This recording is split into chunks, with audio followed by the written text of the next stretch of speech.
I'm going to speak about the act of writing, which is something that every researcher has to do a lot.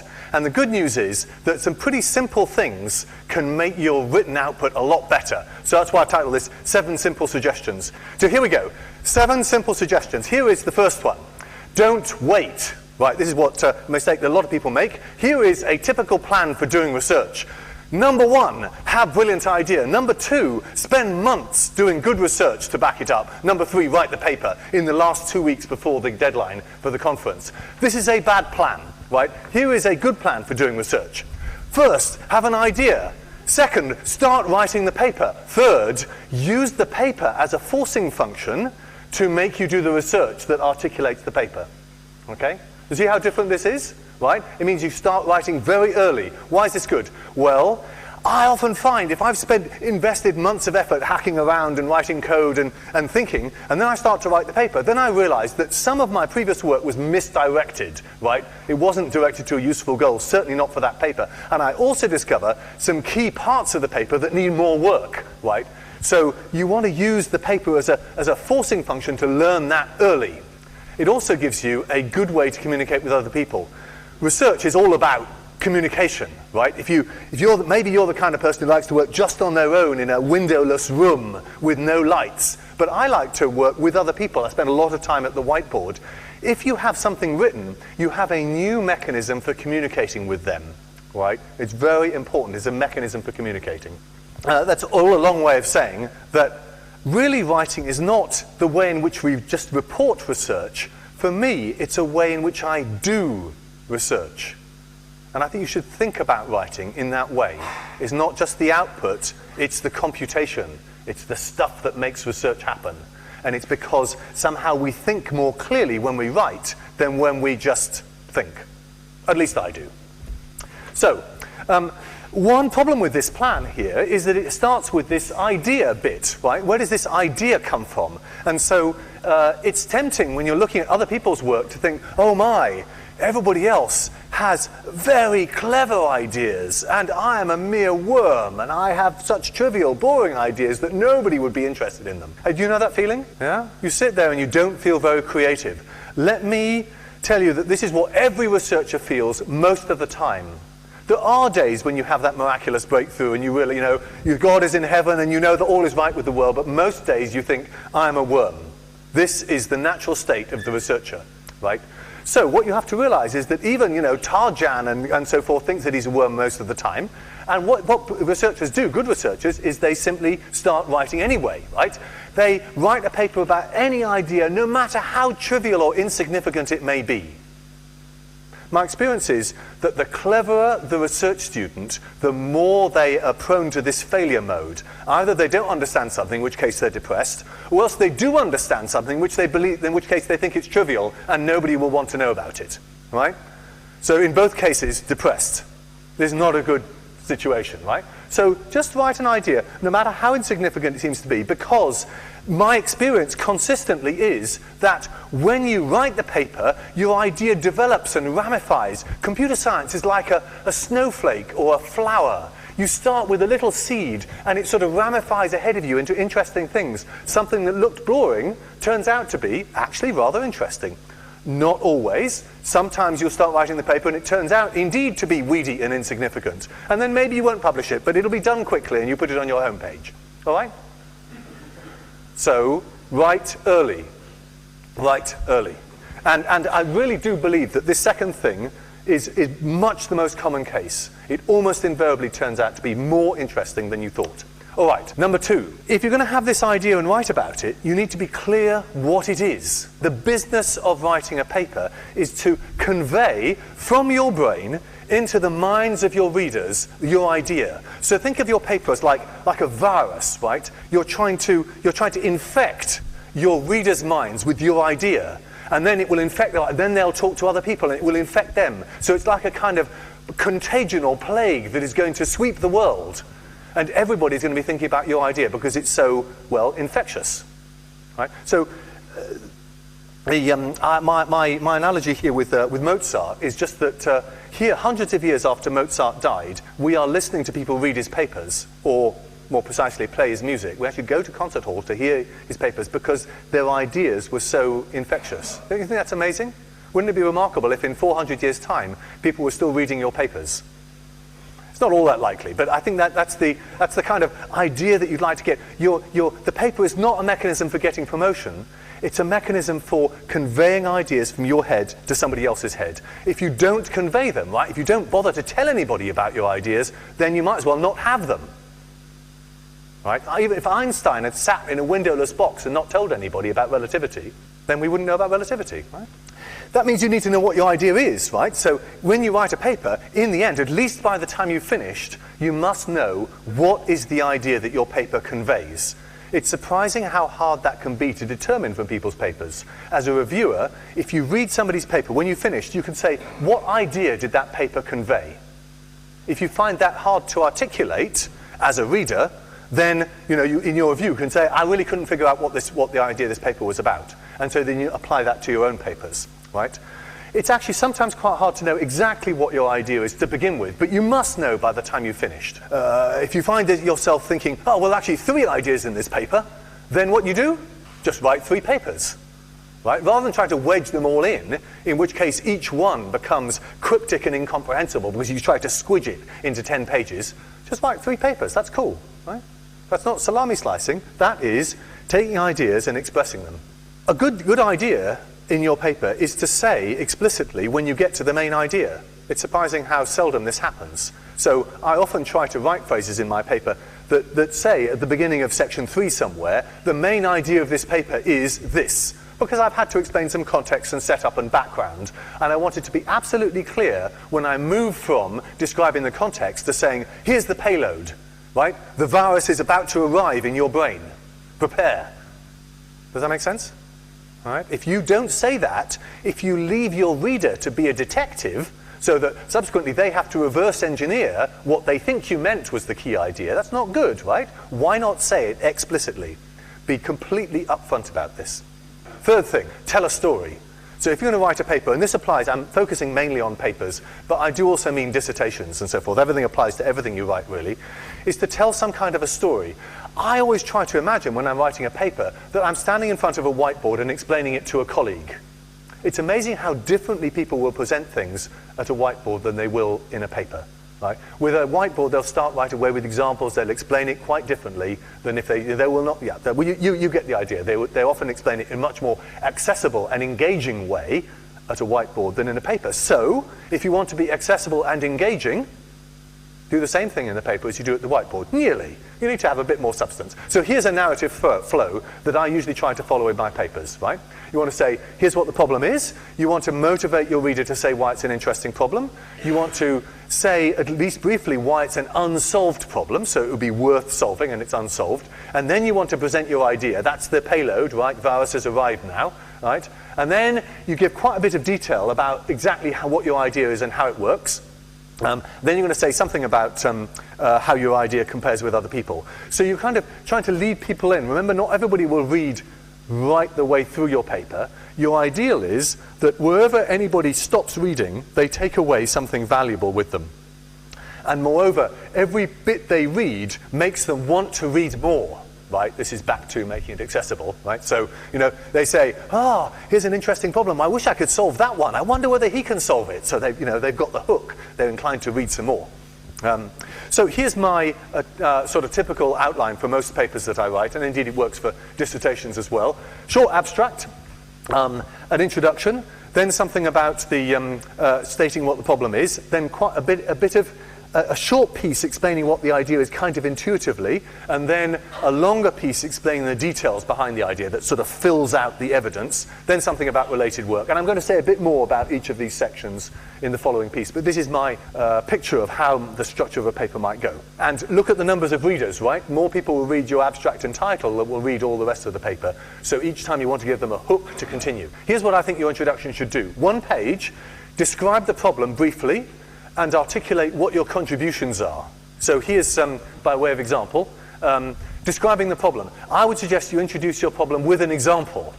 So my crude way of doing it is to say, is there any typewriter font on the first page? I'm a programming languages guy, and programming languages people tend to put example programs in typewriter font.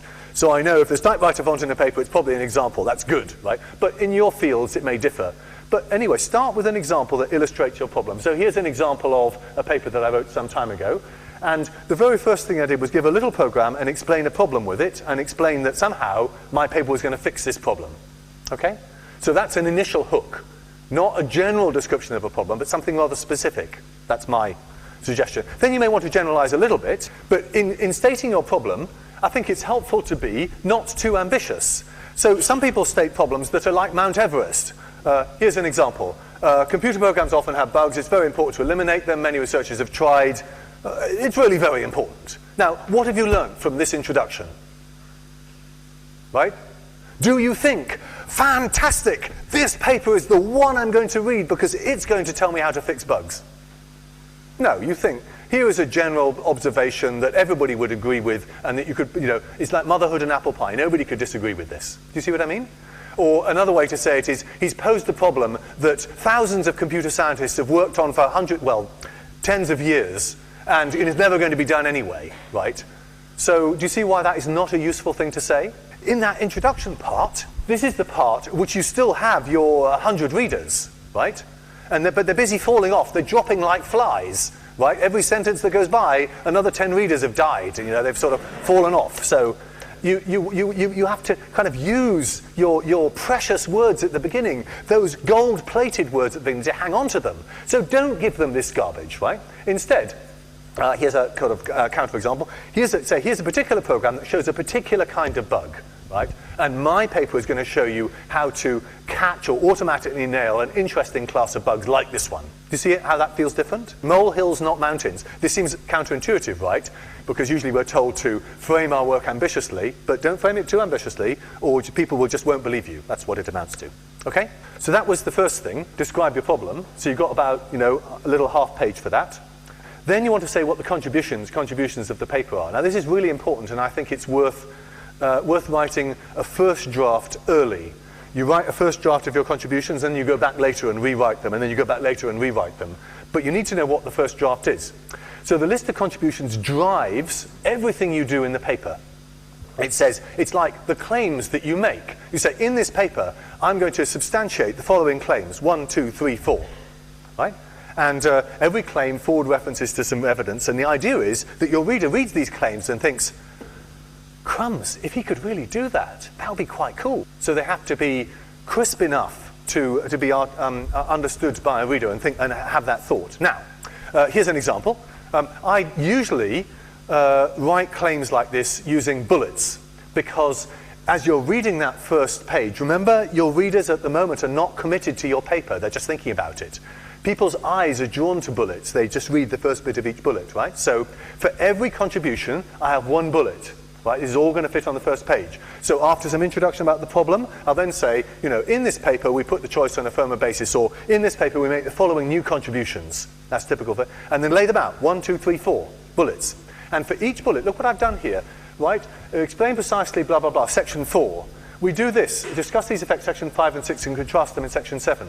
So for every claim I've made, I've given a forward reference to evidence in the paper that supports the claim. So page 1 is like the specification, and the rest of the paper is like the implementation. So for every bit in the spec, you give a forward reference to the implementation that substantiates that specification. You with me? This is great, because now, if a reader thinks, I wonder if that claim is true, he knows exactly where to go to look. And if a reviewer at the end is looking back at your claims, having read the paper, he can say, yep, tick, right? That's much better than asking them to do detective work, to say, I wonder where this third claim is substantiated. Oh, when I say evidence, I don't necessarily mean theorems. It might be measurements. It might just be argument. It might be sort of more details somehow. So evidence, I mean a sort of slightly woolly kind of thing, but something to make the reader believe that you're right, whatever form that takes in your field. Are you with me here? Idea, contributions, or sort of problem, contributions. You may not have enough space in the introduction to say very much about your idea. You're almost asking them to say, well, here's the problem, here's the properties of my solution, now you're really motivated to learn my idea. So don't try to present the idea on page 1, because you won't fit it, is pretty much what it comes to. Okay, one other thing about the contributions bit, which I missed out here, is that you want to make your contributions refutable. That is, it must be possible to fail to deliver on them. If your contributions say, we described the WizWaz system, well, of course you'll describe the WizWaz system. No reviewer can say he didn't meet his contributions here, but you've described it, And if you say we're going to study this, well, of course you've studied it. But it's not very interesting merely to describe something or to study something. You want to make refutable claims, or claims that have some actual content. So think celery, not soggy, overcooked pasta.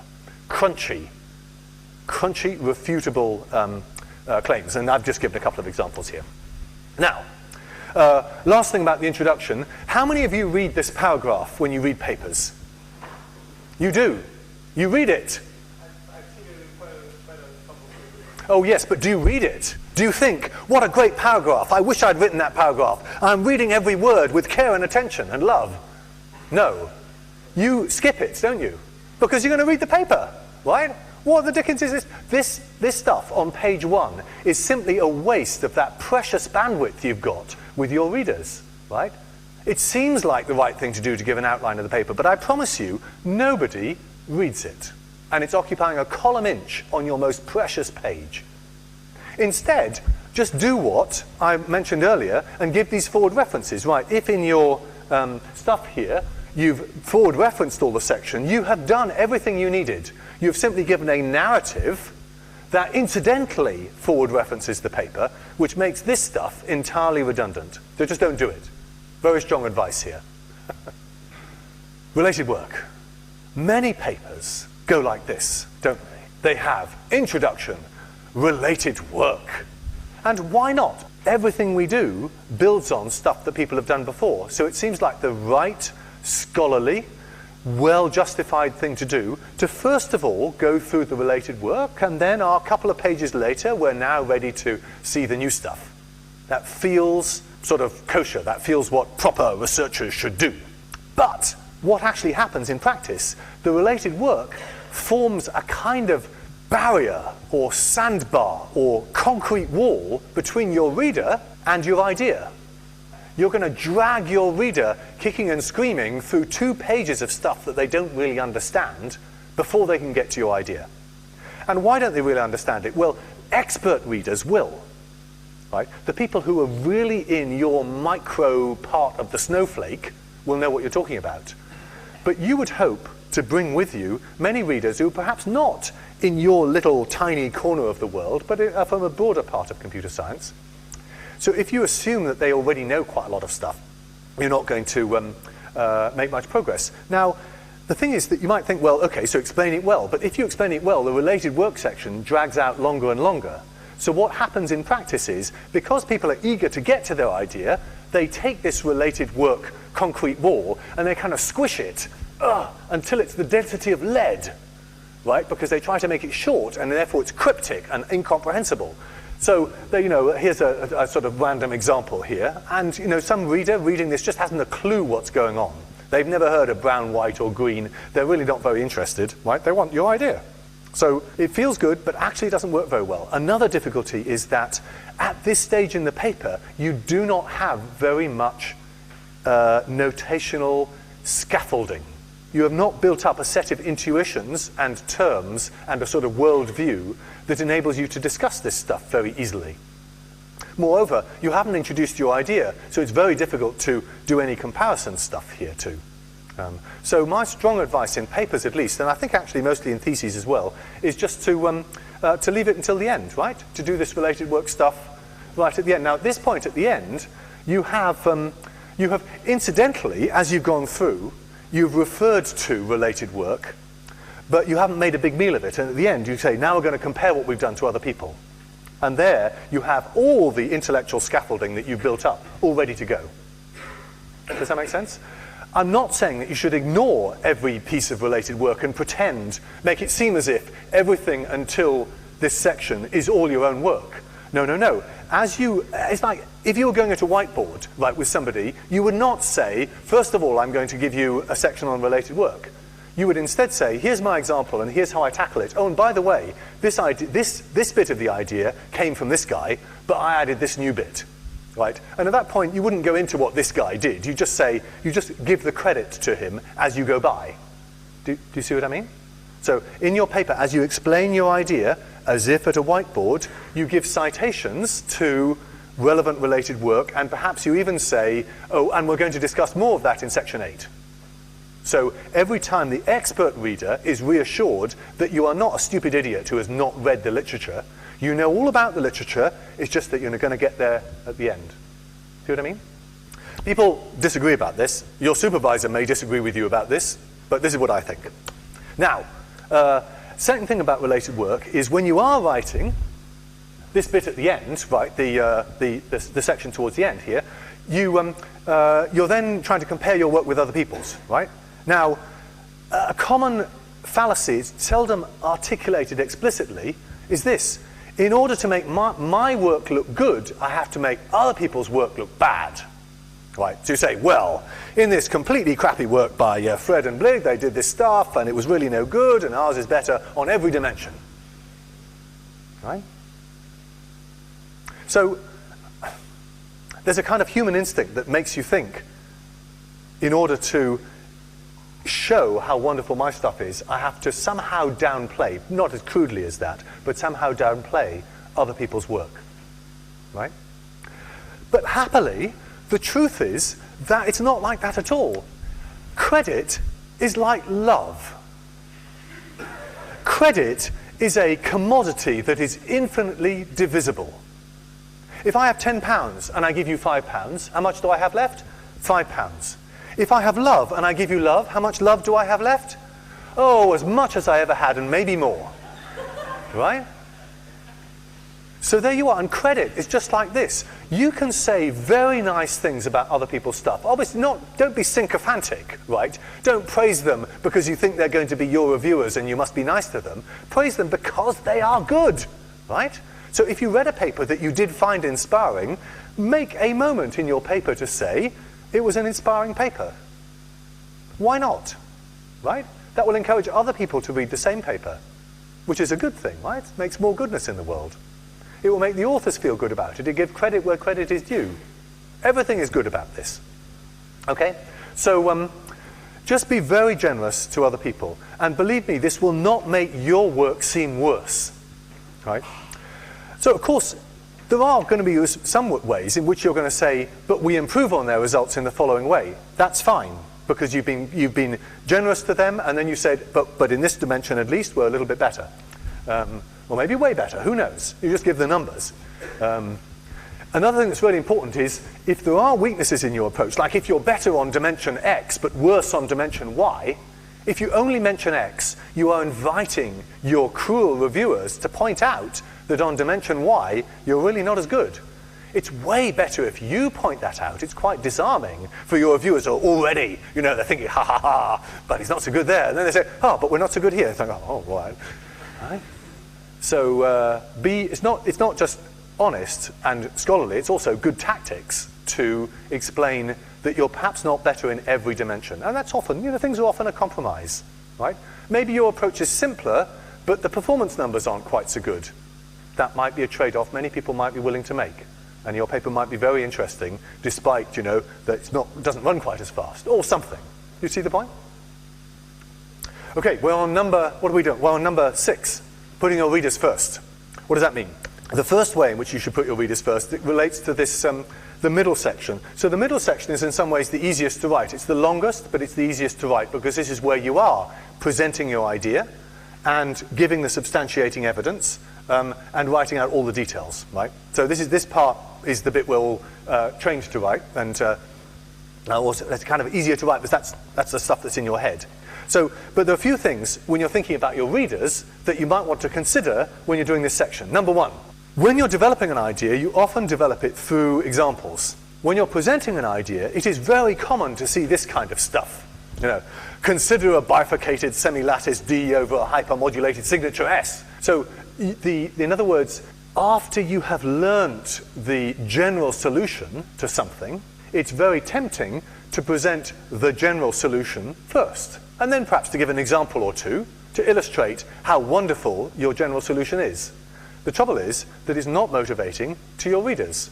because your readers do not have the intuitions that you have carefully built up by studying this problem. You're just hitting them between the eyes with this sort of monster statement that they do not understand at all. So motivated readers may fight through, but the rest of the readers will just fall off the horse and start reading the next paper. Okay? So what do you want to do? You want to do what you would do at a whiteboard, right? You would explain the intuition first. I don't know how to say it more emphatically. Explain the intuition first. Do not give the general story right at the beginning. Right? Otherwise, you'll lose your readers. And one advantage that has is that if a reader gets an intuition for what your idea is about, then if they leave the paper when they get to the gory details, they're still taking something valuable away with them. Whereas if they leave the paper when you tell them this, they have got nothing valuable. They've just simply felt stupid. And making your readers feel stupid is not a good plan. Now, how to convey the intuition? Well, the way we all convey the intuition when we're in conversation with our friends is we instinctively give examples. That's the very first thing we do, isn't it? We can't help ourselves in conversation, and yet in papers, we almost can't help ourselves from giving the general case first. It's very bizarre. So just give examples first. Give several examples of the problem that you're trying to solve and examples of how your idea solves it. Right? So by the time the reader is coming to the more general statement of your idea, they have something to anchor it on. So this is when I'm beginning to set the scene in more detail for a paper called Scrap Your Boilerplate. I give a particular example of the problem that I'm trying to solve and begin to show specifically how my solution tackles it. But for a particular program. This was about generic programming. So I said, supposing I wanted to have a generic program to compute the size of a data structure, no matter what data structure it was, then this is the kind of code that I'd like to write, and worked on from there. Now, when you get to the more details, it is tempting to carry the reader through the path that you took. In research, it's full of blind alleys. Right? So you walked down one blind alley, you discovered it was a dead end, so you walked back out again, and you walked down another one. You walk back out, and this is the nature of research, isn't it? Now, does the reader want you to carry them down the blind alley? Look, there's a wall ahead of you. Let's go into another one. Oh, another wall, right? And of course, every step on this path is soaked in your blood, right? Because it took you a long time to explore this stuff. So you think, the reader is going to be really interested in my blood, right? They're really going to want to know. But they don't. They're fundamentally uninterested. They want to know the answer. Now, sometimes the blind alleys are so obvious that you have to say the obvious solution does not work, and I'm going to explain why. But very frequently, I have read a paper and I have slogged through a page of quite technical material only to find that the reader says, the writer says, this approach does not work. I'm going to tell you a better one. And I'm thinking, I have just burnt an hour of my life following you down this blind alley. Why did you do this to me? You laugh, but it's true, right? It actually happened. So don't do this to your readers, right? Just choose the most direct route, exploring only the blind alleys that are so obvious that it would be, the reader will simply not follow you down the good path because they'll keep thinking, but look, it's like, if you're trying to jump into a swimming pool and you see the swimming pool there and somebody says, let's go around this little circuit, then you think, let's just jump in, right? So if it's that obvious, you have to tell them, but that's all. Okay, number 7, listen to your readers. What does that mean? So I talk about be nice to your readers, and once you've been nice to them, you then want to listen to them. So find guinea pigs and get them to read your paper. Now, what's a guinea pig? A guinea pig is a friend of yours who is willing to do you the honor of reading your paper. So it's like inoculating them with a drug, right? And you see whether they fall over dead or squeak or what they do. But you only have a limited supply of guinea pigs, right? So if you inoculate them all with the same paper, then you don't have the opportunity to recycle them. So because once they've read it once, they're kind of immune. They will never be able to read your paper again for the first time, by definition. So don't use your friends up too quickly. Use them kind of one at a time, or maybe 2 at a time. The other thing is, you need to explain very carefully to them what you want for them. My experience is constantly that if I give a paper to a friend of mine and say, would you be kind enough to read this for me? What they will tell me is, this word is misspelt, there's a comma missing there, the grammar in this sentence is not great. Did I want to know that? When my paper is 99% complete, absolutely yes. But at every previous stage, absolutely no.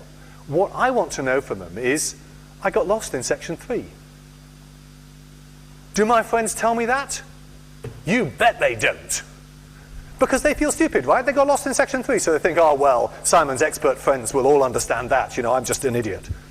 But that's not true, right? They are your guinea pigs. You are trying to find where they get lost. So you must tell them very carefully and in unmistakable terms, what I want to know is where you got lost, or where you got unmotivated, or where you thought it's not worth carrying on. And then, because they're a friend of yours, and you may be nearby, you can get into the room with them and you say, well, where did you get lost? And they say, it's here. And you can say, well, suppose I explain it like this. You get on the whiteboard, and often 10 minutes later they say, oh, now I understand. Why didn't you say that? And you think, oh, why didn't I say that? So when you're in this dialogue, try to listen to yourself to see how you explained to your friend how to get over that little bump. And then instead of, and then put that explanation in your paper. See what I mean? In other words, don't treat it as being an exercise in you educating them in how stupid they were. Instead, treat it as an exercise in you learning from them what would be a good way to explain it. You see the difference? It's a very big difference in attitude. Now, as well as your friends, you can also try to get help from true experts who are further away. Now, this is harder because they don't have any personal stake in your life. But one way to hook them can be this, right? So you send them a draft. This might be somebody who's in your related work section. You say, I've studied your very interesting paper about X, and I found it very inspiring. It's better if this is true, right? I found it very inspiring, and I've developed, the following idea in some way. And here's a draft of my paper. I wondered if you might be interested. And particularly, I've tried to do a fair job of explaining your work in the related work section. And if you cared to look at it, I would love to hear from you. Something like that, right? And then, if I receive an email like that, I think, oh, they've cited my work. Cool. So I'll look at the related work section, and then before I know it, I'm sort of back in the details. And then I think, oh, I better send them some response, right? So it's even it can be a way to get some feedback, even from the very people who might end up as your reviewers.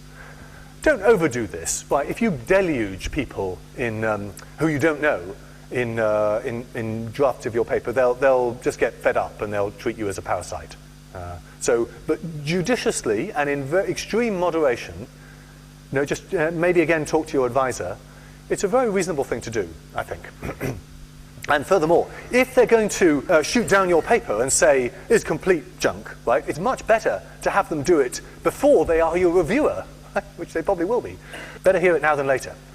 Last thing about getting feedback. You've got to treat every review and bit of feedback from your friends. So from your friends, it's easier. When you get the review from your submission from the journal or from the conference that says your paper is rejected, and by the way, here are some reviews, you will be bleeding because your paper has been cast in the dust, right? Puked upon by these ignorant reviewers. And you read the reviews and you think, they're just stupid. They have no idea, right? They just missed the point. Very occasionally, you'll be absolutely right. Much more frequently, it's more constructive to think, how could I rewrite that section so that not even the stupidest reviewer could have misunderstood it in that way, right? That's a more constructive response. Also bear in mind the fact that your reviewers have given to you a gift that is more precious than gold, namely their time. Every person has a fixed amount of time in their lives, and they have given you 1 hour of their time. They cannot have any way of recovering that hour. They have given it as a gift to you. So don't treat it lightly, right? Be grateful to them, thank them in your, in your comments, and try to take account of what they say. You have to leave it a few days, bleed for a few days, and then go back to those reviews and see what you can do. Great, thanks for being such a good audience.